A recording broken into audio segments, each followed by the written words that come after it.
Syeda Ralun, Kepala Divisi Humas Polri, Irjen Dedi Prasetyo mengungkapkan pihaknya telah menyita pakaian yang terakhir dikenakan oleh Brigadir Nofriansyah Yosua Huta Barat atau Brigadir J saat insiden penembakan pada Jumat 8 Juli 2022 lalu.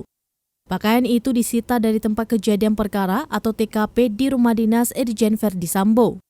Selain pakaian, 2 ponsel milik Brigadir J juga turut disita polisi. Pakaian dan 2 ponsel milik Brigadir J kini berada di laboratorium forensik atau LAFOR untuk diperiksa.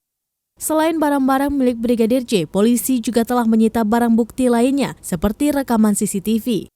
Saat ini rekaman CCTV yang didapat dari sejumlah titik di sekitar lokasi kejadian tengah dalam proses pendalaman karena harus dikalibrasi.